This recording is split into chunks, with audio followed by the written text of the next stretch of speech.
제가 1990년대에 선교, 해외 선교를 배웠어요. 그래서 제가 신학교를 다니면서 여름, 겨울 방학 때마다 제가 아프리카 수단이라는 곳에 가서 훈련을 받았습니다. 여러분, 지금도 아프리카 수단은 참 안타까운 나라입니다. 못 살기도 하고 내전이 끊임없고 너무너무 가슴 아픈 땅인데요, 거기 가서 훈련을 받았어요. 한 번은요, 하루 종일 정말 땀 흘려가면서 무언가를 섬기고 배우면서 일을 했습니다. 너무 목이 말라요. 생수를 마시고 싶은데 생수 팔 수 있는 곳이 아니죠. 간신히 시내 어느 곳에서 가게를 찾았습니다.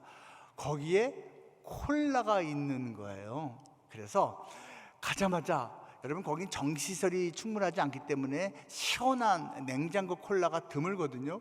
간절한 마음으로 콜라 주세요. 근데 시원한 거 있나요? 했더니 있다고 하는 거예요. 얼마나 기쁜지 콜라를 딱 받았죠. 근데 모양이 이상해요. 생긴 거는 코카콜라 그 병 맞는데 뚜껑에 세븐업 뚜껑이 닫혀 있어요.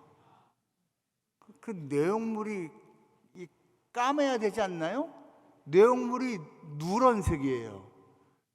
이게 코카콜라 맞나? 그냥 맞대요, 주인이. 목이 마르니까 따서 마셨어요. 벌컥벌컥 마셨습니다. 시원했습니다. 근데 콜라가 아니었어요. 그거는 환타였습니다. 오렌지 맛 환타. 어쨌거나 시원하게 마셨어요. 그리고선 제가 물었죠. 이거 코카콜라 맞냐고. 그랬더니 그 주인이 진지하게 이렇게 말했습니다. 맞다고. 우리나라는 모든 것이 부족해서 정말 이 음료수도 충분치 않은데 겉에 병이 코카콜라면 우리는 코카콜라라고 부른다고. 이거 코카콜라 맞다고. 그럼 말이 안 되는 소리였지만 시원했으니까 넘어갔습니다. 여러분, 잘 생각해 보세요. 그 병의 진짜 정체성은 무엇입니까? 그 뚜껑에 달려있는 세븐업입니까? 아니면 겉모양으로 되어 있는 코카콜라입니까? 아니면 맛으로 느낄 수 있는 환타입니까? 그 음료수의 진짜 정체는 뭡니까? 여러분, 환타입니다. 아무리 보여지는 뚜껑이 있어도, 타이틀이 있어도, 아무리 보여지는 겉모습이 있어도 속 내용물이 진짜 정체성이에요.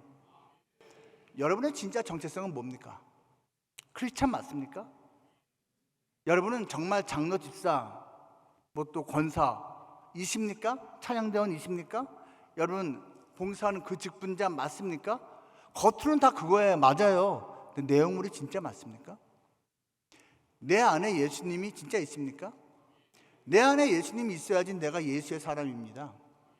내 안에 예수님 말고 다른 것이 가득 차 있어도, 예수님 없이도 나는 예수의 사람으로 불릴 수가 있습니다.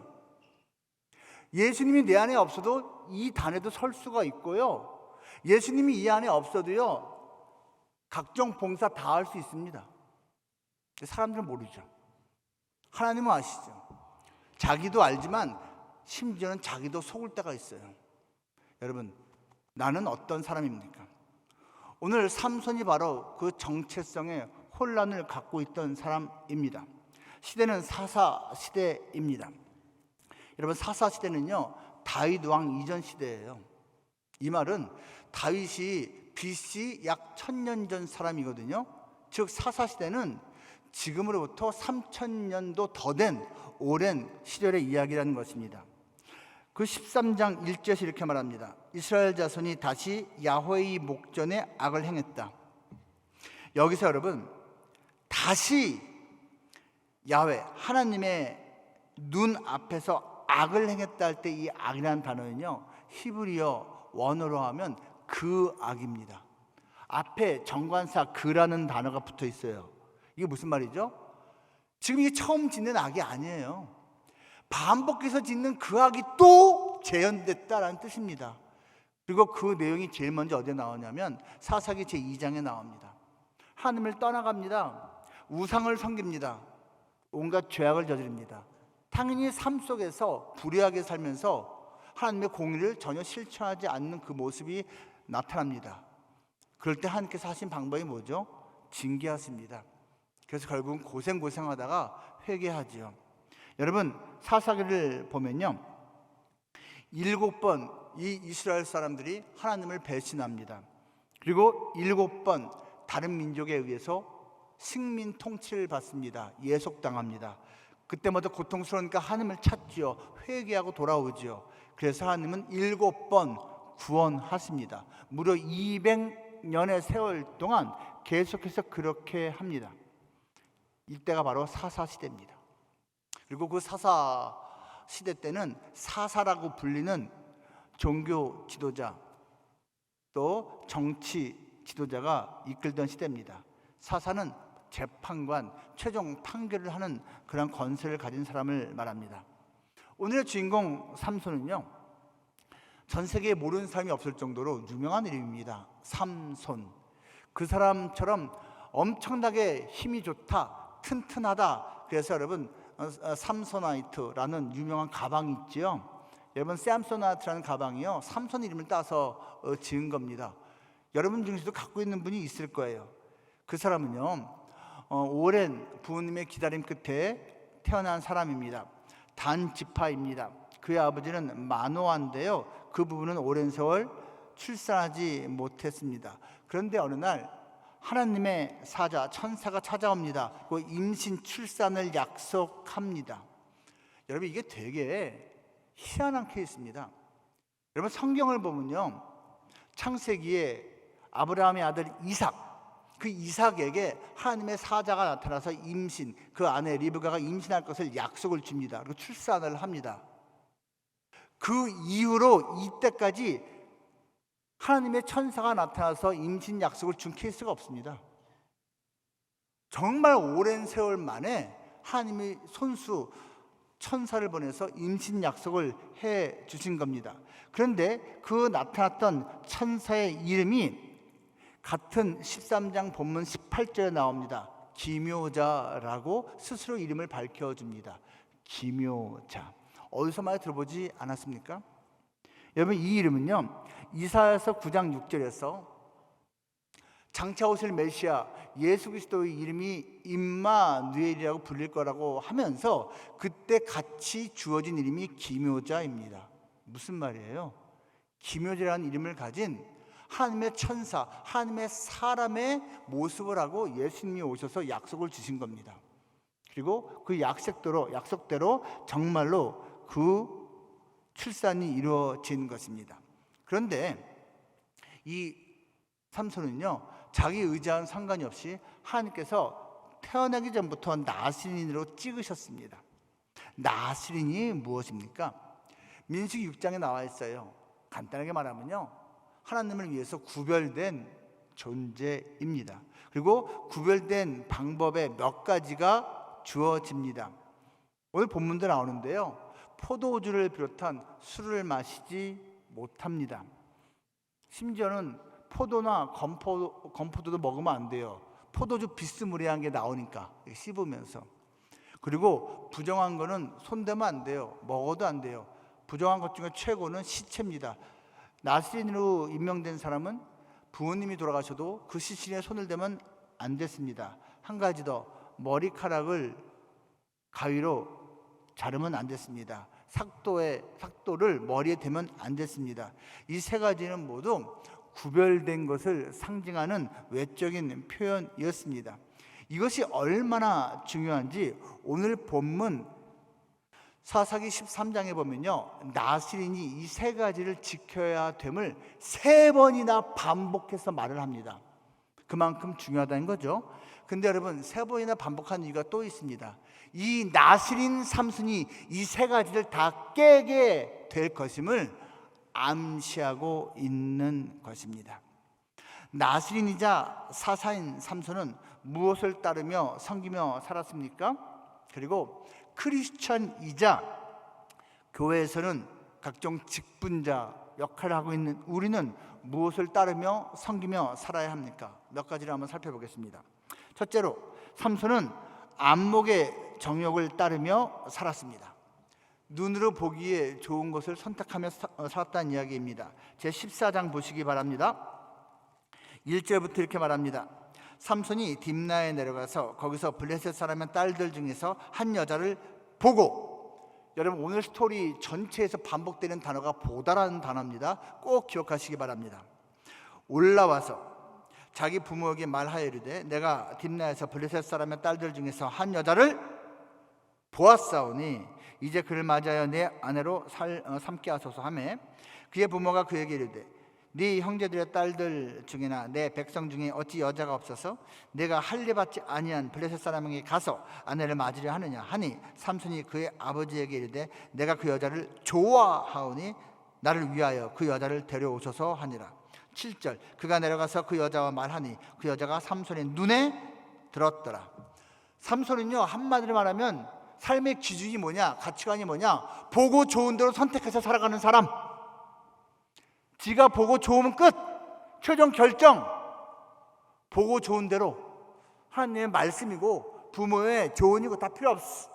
내가 보고 좋으면 끝. 이게 삼손의 모습이었습니다. 안목의 정욕이죠. 이것에 대해서 사실 성경은 일찌감치 말해준 바가 있습니다.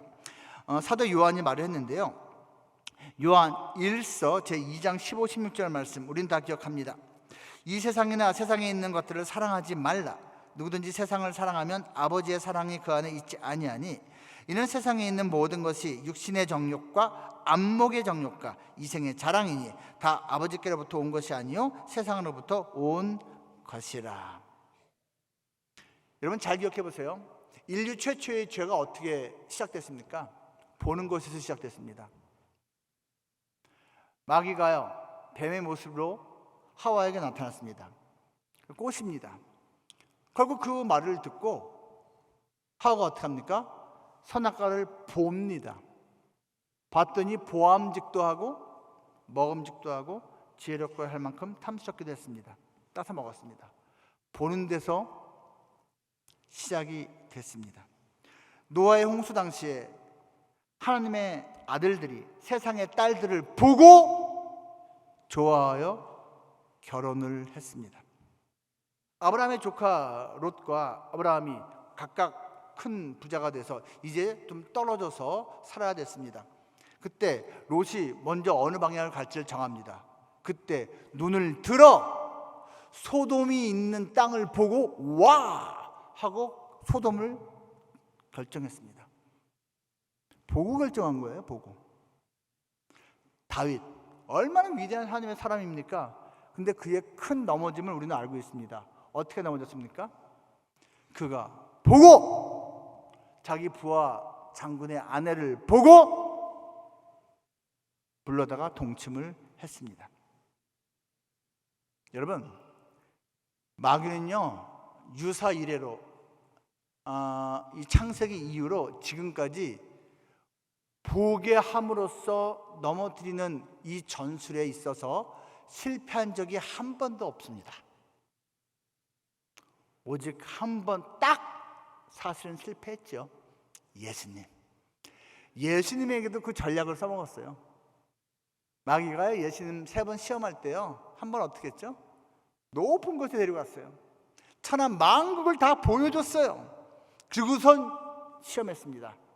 봤지? 이거 다 내 거야. 너 나한테 절하면, 나를 경배하면 내가 너한테 줄게. 예수님은 보고도 넘어가지 않았습니다. 하나님의 말씀으로 이기셨습니다. 그 마귀를 쫓아내셨습니다. 여러분, 예수님 이외에는 이긴 자가 없습니다. 자기가 보고 좋으면 하나님께 묻지도 않습니다. 따지지도 않습니다. 그냥 선택합니다. 이것이 사사시대의 영적인 특징입니다. 그래서 사사기의 결론이 무엇입니까? 마지막 장에 잘 나와 있습니다. 제21장 25절에서 이렇게 말합니다. 그때에 이스라엘에 왕이 없으므로 사람이 각기 자기의 소견에 옳은 대로 행하였더라. 소견이란 말은요, 여기서 볼견자입니다. 자기 눈으로 보기에 옳은 대로 좋은 대로 행하였더라. 이게 사사시대더라. 이게 삼손이더라. 근데 이게 어찌 그때만의 이야기였습니까? 삼손만의 이야기였습니까?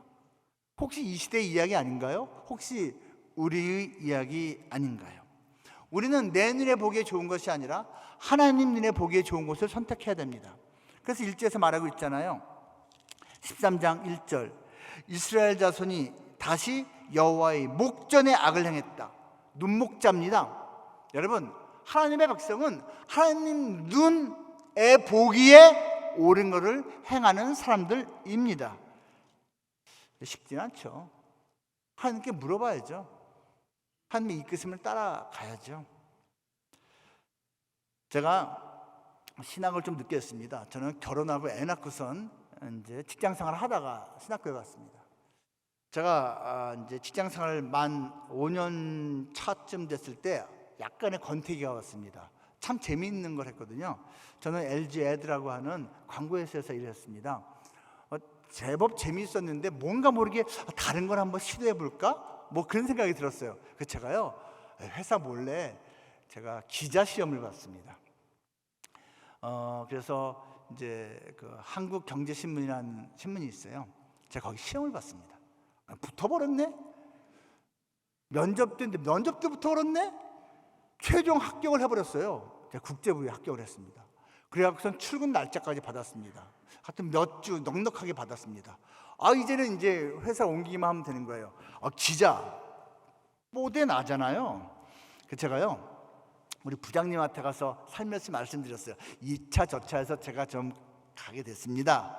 그랬더니 부장님이 저를 딱 보더니 이렇게 한마디 했습니다. 박대리는 툭하면 하나님 했는데, 그래서 요번에 회사 관두고 그쪽 가는 거 하나님한테 물어봤어? 그러더라고요. 그분 크리스찬 아니에요. 전혀 크리스찬 아니에요. 근데 그 입에서 왜 그런 말이 나와요? 찔렸어요, 제가. 사실 이제 제가 옮기려고 하는 그쪽이 연봉도 더 많았고요. 또 이 명함 팔 때 좋잖아요. 이게 무슨 일간지 기자, 이게 괜찮잖아요. 제가 보기에 좋았어요. 이미 합격까지 했는데, 근데 그 말 딱 듣는데 찔렸어요. 그래서 제가 그랬어요. 부장님, 제가 기도 안 해봤고요. 제가 일주일 후에 다시 말씀드리겠습니다. 일주일 동안 기도해 보겠습니다. 저 이틀 정도 기도했습니다. 이렇게 기도했습니다. 하나님, 합격했으니 저 갑니다. 가는 게 맞죠? 이미 합격까지 했는데요, 뭐. 근데 마음이 평안하지가 않아요. 이틀 정도 지난 다음에 약간 말을 좀 바꿨습니다. 하나님, 가도 되죠? 근데 여전히 마음이 편하지가 않은 거예요. 기도하시는 분들 제가 무슨 말인지 알아들으실 거예요. 이미 내가 답을 정해놓고 기도하니까 이게 평안이 없는 거예요. 그래서 좀 더 제가 낮아졌어요. 하나님, 가고 싶어요. 보내주세요. 이렇게 진짜 엄청 나아졌어요. 근데도 평안이 없어요. 일주일 다 지났어요. 막판에 제가 하나님, 말씀하소서. 가지 말라고 하시면 안 갑니다. 이미 합격해놨지만 안 갑니다. 하나님 정확히 말씀해 주옵소서 라고 진짜 제 마음을 중립에 놓고 기도했습니다. 그때 금방 하나님의 음성이 제 마음으로 들렸습니다. 가지 마라. 제가 답을 했죠. 맨. 안 갔습니다. 전화해야 될 거 아니에요, 저쪽으로. 담당 저쪽 신문사 전무님에게 연락을 했습니다. 죄송합니다, 전무님. 제가 못 갑니다. 왜요? 그 회사에서 안 놔준답니까? 옮길 수 있도록 좀 더 시간 더 줄까요? 그게 아니고 가지 말라고 합니다. 누가요? 누가 가지 말랍니까? 하나님이요. 그때 그 전무님의 마지막 전화기 소리를 제가 잊혀지지 않습니다. 이렇게 말합니다. 하나님이요? 끊어버리시더라고요. 사실 안 가는 것이 맞았습니다. 전 되게 가고 싶었어요. 제 눈에 보기엔 그게 좋은 게 맞았습니다. 근데 여러분 희한하죠?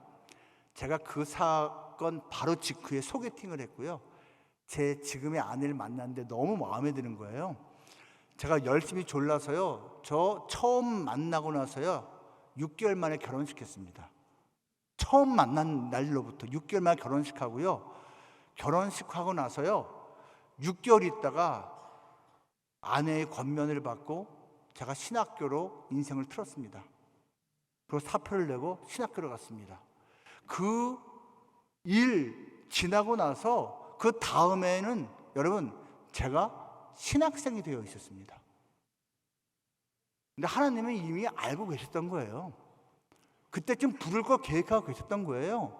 근데 내가 엉뚱하게 다니고 있던 회사에서 옮기겠다고 하니까 야, 너 지금 그 타이밍이 아니거든? 지금 네가 보기에는 그게 좋아 보이지만 너를 위한 나의 계획은 따로 있어 라는 말을 미리 해주시면 얼마나 좋아. 그 말씀 안 하시고 아니야 라고만 말씀하셨는데 그걸 믿는 용기가 필요했던 거죠. 여러분, 하나님의 사람은요 안목의 정욕, 내 눈에 보기에 좋은 거 선택하지 않습니다. 결국은 하나님이 말씀하신 것을 선택합니다. 삼손은 둘째로요 무엇을 따르며 살았습니까?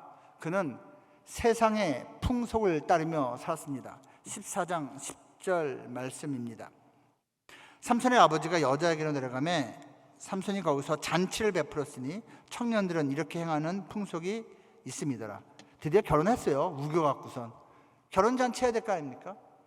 근데 여러분 이 당시는요 반나절 한나절 잔치가 아니에요. 한 주 내내 파티를 열었습니다. 근데 그냥 잔치가 아니에요. 여기 잔치한 단어는요 정확히 표현은 주연입니다. 술 파티입니다. 술주자.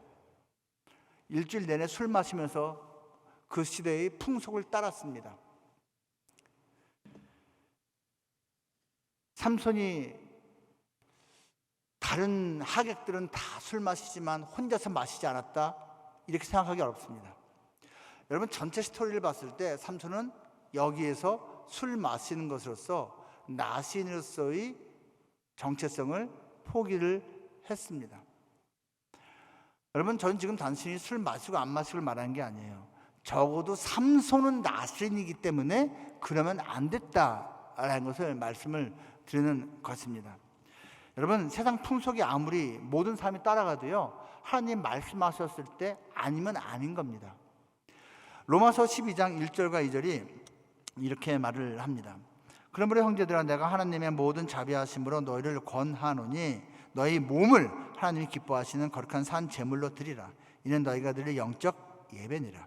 너희는 이 세대를 본받지 말고 오직 마음을 새롭게 함으로 변화를 받아 하나님의 선하시고 기뻐하시고 온전하신 뜻이 무엇인지 분별하도록 하라. 여러분 정말 그렇습니다. 우리는요 우리의 몸을 우리의 삶을 제물 삼아 하나님께 바치며 살아가는 하나님의 사람들입니다. 하나님을 기쁘시게 하는 존재지 세상을 기쁘게 하는 존재가 아니에요. 세상 사람들이 다 일로 가도요 하나님이 아니야 이쪽 가 이쪽 가는 겁니다. 사람들이 다 이쪽으로 가도요 하나님이 아니야 이쪽이야 이쪽 가는 겁니다. 그게 우리의 선택 기준이 되어야 되는데 삼손은 그렇게 하지 못했습니다. 그는 나시인으로서의 규약을 깨트린 것입니다. 제가 이제 방글라데시로 선교사로 나가서 지낸 적이 있습니다. 여러분 방글라데시 참 열악한 곳이었습니다. 지금도 쉽진 않죠. 그때는요 특히 이 매혈하는 사람들이 엄청나게 많았습니다. 우리나라도 과거에 피를 팔아서 먹고 사는 사람들이 있었죠. 방글라데시도 그렇게 매혈하는 것이 그냥 뭐 유행이었습니다. 근데 제가 어느 날 영어로 된 신문을 하나 읽었는데 충격을 받았습니다. 어떤 기자가 조사를 한 거예요. 그 매혈된 피를 그대로 병원에 공수를 해서 그를 이제 환자들에게 수혈을 해주는데 그 피가 얼마나 깨끗한 건지를 검사한 거예요. 조사 결과 그 매혈된 피의 20몇 %가 매독균을 갖고 있어요. 또 20몇 %가 B형 간염균을 갖고 있어요. 10몇 %가 C형 간염균을 갖고 있어요. 에이즈 검사 하고 싶었는데 시약이 없어서 못했대요. 여러분, 그럼 피 여러분 받고 싶습니까? 내가 입원했는데 그 병원에서 나한테 수혈해 줄 피가 그런 피일 거라면 기쁘게 받겠습니까? 아니, 병 고치려다가 다른 병 얻는 거 아닙니까? 그래서 실제로요, 제가 거기 있는 동안에 어떤 선배 선교사님이 병원에 가서 수술할 일이 있었어요. 근데 금방 이제 전화가 왔습니다. 그 병원 피 사용할 수 없다고, 저기 B형인 사람들 와달라고. 그래서 잘 모르는 선배 선교사님인데도 제가 일부러 그 병원까지 가서, 제가 B형이라서 이렇게 피를 드렸습니다. 여러분, 세상에 피가 있습니다. 미안하지만 온갖 죄악, 질병의 피입니다. 그걸 갖다가 함부로 받아들여요. 다 받아들인다고. 아닙니다, 여러분. 우리가 받을 피는 유일하게 가장 깨끗한 예수 그리스도의 보혈밖에 없습니다. 예수님의 피만이 나를 살립니다. 예수님의 피만이 나를 정결케 하는 거예요. 세상 가치관이 아니에요. 세상의 피가 아니에요. 그런데 우리는 너무 무분별하게 그것을 받아들이곤 한다라는 것입니다. 세상 풍조는 나날이 변하여도 나는 내 믿음 지키리니. 여러분, 세상이 아무리 뭐라고 해도요, 하나님 말씀이, 또 이 말씀이 보여주는 예수님이 가르쳐 주시는 그대로 우리는 따라 살아가는 존재들입니다. 사실은 삼손도 그렇게 해야만 했는데 그렇게 하지 않았습니다. 마지막 셋째로요, 이 삼손은요 또 어떻게 살았습니까? 그는요 순간의 이익을 따르며 살았습니다. 무엇을 따랐다고요? 순간의 이익, 영원한 이익이 아니고 찰나 순간에 보기에 좋은 것을 선택했어요. 14장 8절과 9절 말씀입니다. 이렇게 말합니다. 얼마 후에 삼손이 그 여자를 맞이하려고 다시 가다가 돌이켜 그 사자의 죽음을 본즉 사자의 몸에 벌떼와 꿀이 있는지라 손으로 그 꿀을 떠서 걸어가며 먹고 그의 부모에게 이르러 그들에게 그것을 들여서 먹게 하였으나 그 꿀을 사자의 몸에서 떠왔다고는 알리지 아니하였더라. 여러분, 이 내용 다 알고 계시죠? 자, 억지로 이제 아버지를 갖다가 끌고선 자기가 찍어오는 여자한테 가는 일이 있었습니다. 몇 주 전에. 근데 가는데 웬 사자가 갑자기 엉 하고 나타난 거예요. 근데 삼손이 놀라지도 않아요. 그 사자가 달려드는데 삼손이 아마 귀시자닥을 한번 푹 친 것 같아요. 한번 후려쳐 맞고 사자가 놀래서 도망을 가는데 쫓아갑니다. 그냥 놔두면 될걸. 그래서 길에서 벗어났어요. 여러분, 여기서요 돌이켜라는 단어가 나오죠. 읽은 단어 본문에서 이 단어 뜻이 길에서 벗어나 있다는 뜻입니다. 원래가요. 아시겠죠? 자, 도망가는 놈을 굳이 쫓아가네. 잡았어요. 어떻게 죽였을까요? 아마도 입을 찢어 죽였거나 이렇게 초킹을 해갖고선 숨 막히게 해갖고선 죽게 하지 않았을까요? 죽여버렸어요. 그래서 아무리 없었다는 듯이 갔습니다. 그리고선 몇 주가 흘렀어요. 다시 그 길을 지나가다가 아차, 그때 그 사자 내가 잡았었지, 저기 도망가다가 잡았었는데 한번 볼까? 가서 봤더니 그 사이에 벌들이 꿀을 거기다 모아놓은 거예요. 이렇게 말하면 또 어떤 분이 꼭 속으로 생각해요. 아니, 죽은 시체에다가 꿀 모으는 벌도 있나요? 네, 네이버 검색해 보시기 바랍니다. 저는 해봤어요. 있습니다. 자, 꿀이 있어요. 그때 삼손이 꿀이 있네 하고 지나가야 돼요. 근데 그는 먹었습니다. 여러분, 삼손이 그 꿀을 먹으면 안 됐습니다.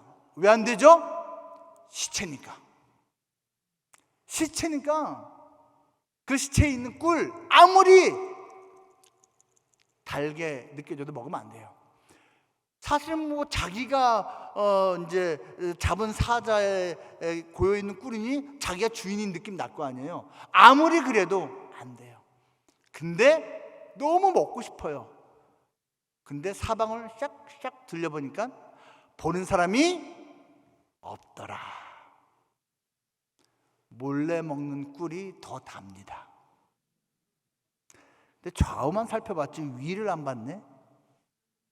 하나님이 보고 계신데. 근데 나 혼자 먹기 너무 아까워. 너무너무 달아.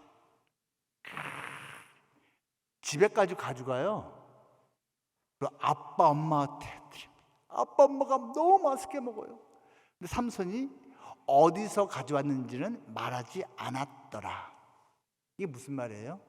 이거 죽은 시체에서 가지고 왔다는 말을 엄마 아빠한테 하면 엄마 아빠가 야 이놈의 자식아, 네가 나스린이 돼갖고선 정신이 없는 거야, 분명히 혼날 걸 알았다는 뜻입니다.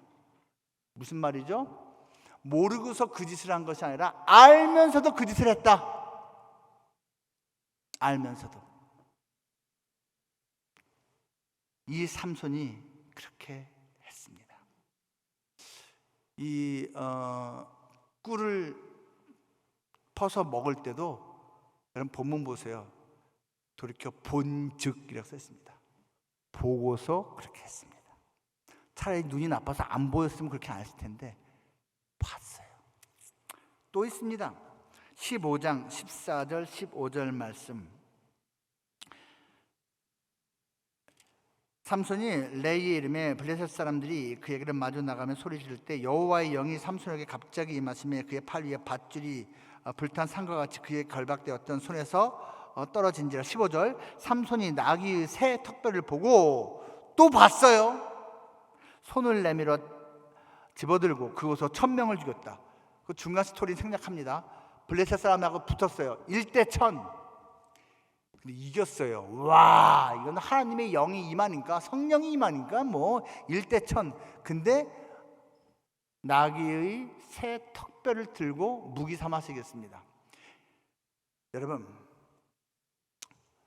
왜 이 성경은 그냥 나귀의 턱뼈라고 하면 되지 새 턱뼈라고 했을까요? 죽은 지 얼마 안 되는 나귀 시체라는 뜻입니다. 아무리 급해도요, 1000명하고 싸우니까 좀 힘들 거 아니에요. 근데 아무리 그래도 이 나스린 삼손은 그 시체 나귀 손대면 안 돼요. 나스린이기 때문에. 근데 안 되겠어.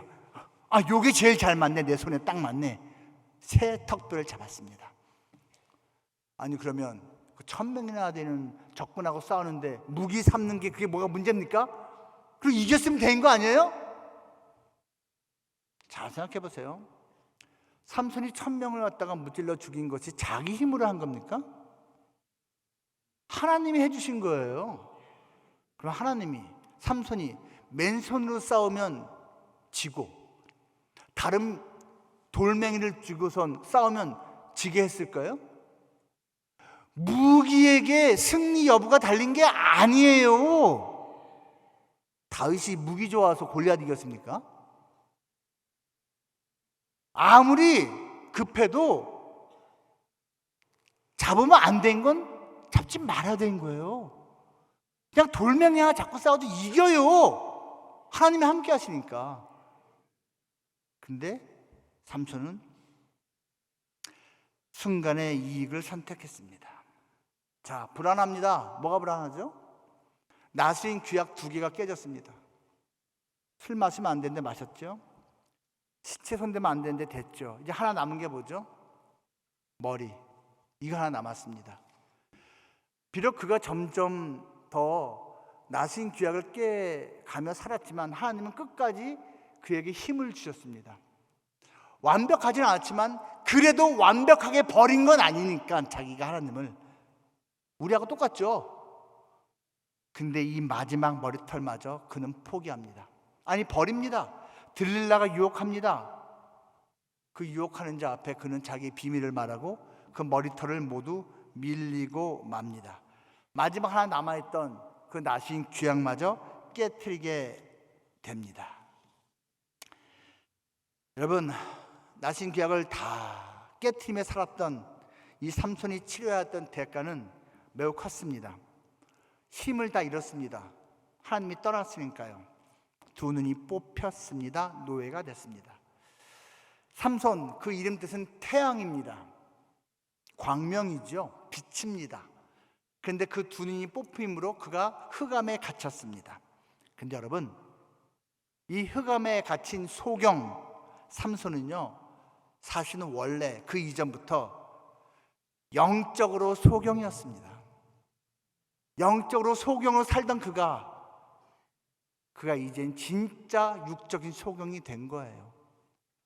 그는 노예로 묶여서 맷돌 굴리며 사는 신세가 됐습니다. 그런데요, 그는 그 전부터 이미 죄악의 노예였습니다. 쾌락의 노예였습니다. 그리고 진짜로 그 삶이 노예가 된 것입니다. 그의 인생 다 끝난 듯해 보입니다. 그런데 하나님은 그를 포기하지 않습니다. 하나님의 은혜가 임합니다. 은혜는 포기하지 않는 거거든요. 그의 머리털이 자라나기 시작합니다. 하나님의 임재가 다시 시작되고 있는 것입니다. 그 전까지 그는 일방적인 하나님의 선물, 은사인 힘이라는 카리스마로 살았습니다. 여러분, 카리스마라는 것은요, 선물이라는 뜻입니다. 은사라는 뜻이에요. 그런데 그는 더 이상 그 힘을 발휘 못하게 됐습니다.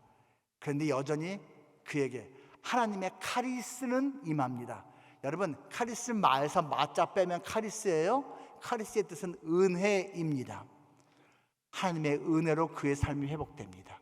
그의 영성이 회복됩니다. 하나님의 관계가 회복됩니다. 여러분, 우리가요, 하나님의 선물 카리스마는 좀 부족하다 느낄 수 있어요. 하지만 하나님의 은혜 카리스는 풍성하고 풍성합니다. 부족함이 없어요.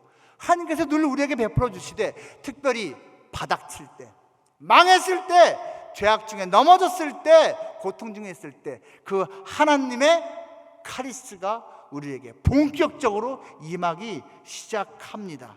그리고 우리는 그 결과를 알고 있습니다. 마지막 그가 죽어가면서 죽인 대적들의 수가 살아있을 때 죽인 대적들보다 훨씬 더 많습니다. 이렇게 하면은 많은 사람들이 다짐합니다. 그래, 나는 삼손같이 살지 말아야지. 맞습니다. 그런데 여러분, 아무리 다짐을 해도요, 나는 안목의 정욕을 따르지 말아야지, 나는 세상 풍속을 쫓지 말아야지, 나는 순간의 이익을 선택하지 말아야지 라고 다짐하는 게 맞는데, 과연 평생 늘 그렇게 살 수 있을까요? 아니요. 우리가 삼손입니다. 우리도 삼손하고 똑같아요. 다짐하지만 알지만 우리는 넘어집니다.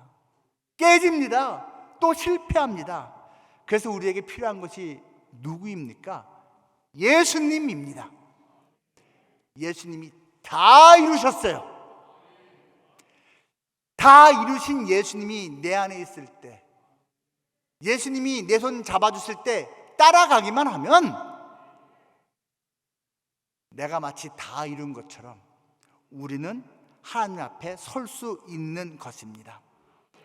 성경은 예수님을 나사렛 사람이라고 말합니다.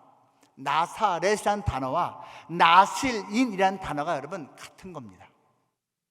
예수님이야말로 완벽한 나실인입니다. 완전하게 구별된 분이시고요, 하나님이 주신 명령을 완벽하게 다 이루신 분입니다. 예수님이야말로 완전한 사사입니다. 사사의 뜻이 뭐라고요? 재판관. 여러분, 예수님은요, 장차 곧 다시 오실 최후의 심판자이십니다. 그 완전하신 예수님, 그분이 바로 우리를 대신해서 나실인으로서의 사명, 사사로서의 사명을 먼저 다 이루신 분입니다. 그 예수님이 내 안에 있을 때 나는 그래서 삼손의 뒤가 아닌 예수님의 뒤를 따라갈 때 다 이루며 살 수 있는 것입니다. 히브리서 12장 2절이 이렇게 말을 합니다.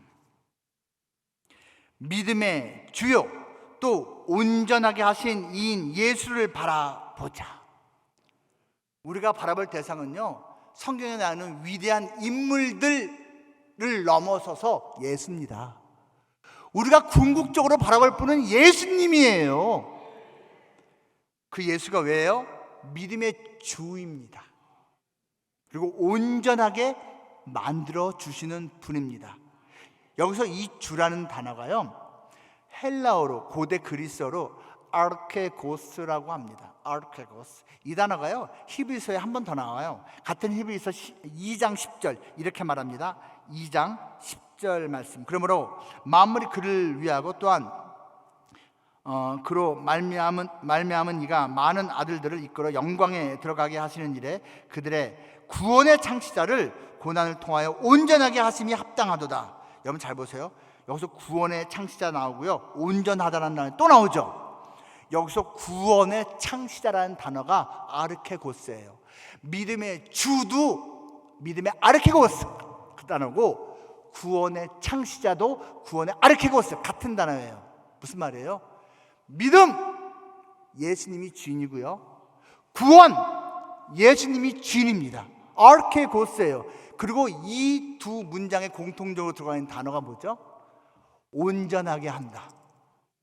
다 이루신 분 예수님. 망망한 바다에 배가 떠가다가 큰 폭풍을 만납니다. 한밤중이라서 빛도 없습니다.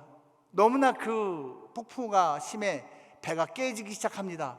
이제 곧 난파될 위기입니다. 사방을 둘러봐도 구조해줄 배도 없습니다. 이제 우린 다 죽었구나.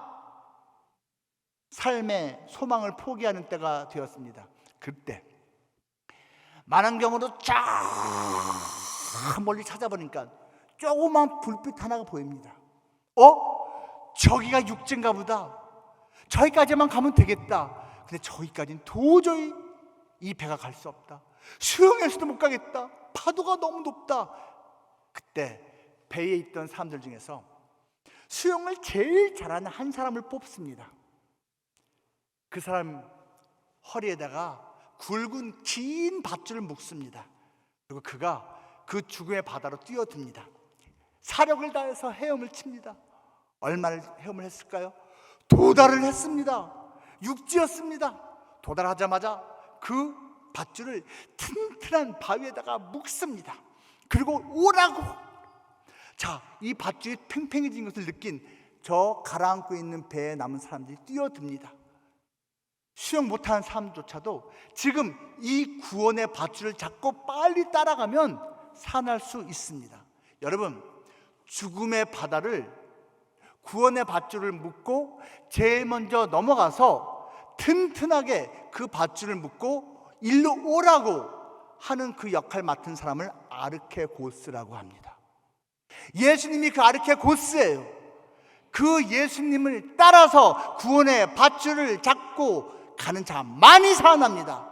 자기 혼자 수영해서 하겠다고 하는 사람 다 죽습니다. 바라기는요, 이수원 순복음교회가 이제까지도 존귀하게 주님 나라를 위해서 쓰임받았지만 남은 평생도 변함없이 예수님만 붙잡고 예수님만 바라보며 살아가기를 축복합니다. 또한 여러분만이 예수님만 붙잡고 있는 것이 아니라 여러분 주변에 있는 모든 사람들에게 이 구원자, 유일하신 예수님을 마음껏 증거하며 전도하며 살아가는 복된 하나님의 일꾼들 다 될 수 있기를 주님의 이름으로 축복합니다. 우리 말씀을 생각하면서 통성으로 짧지만 간절한 마음으로 한 1분 정도 같이 통성으로 같이 기도합니다.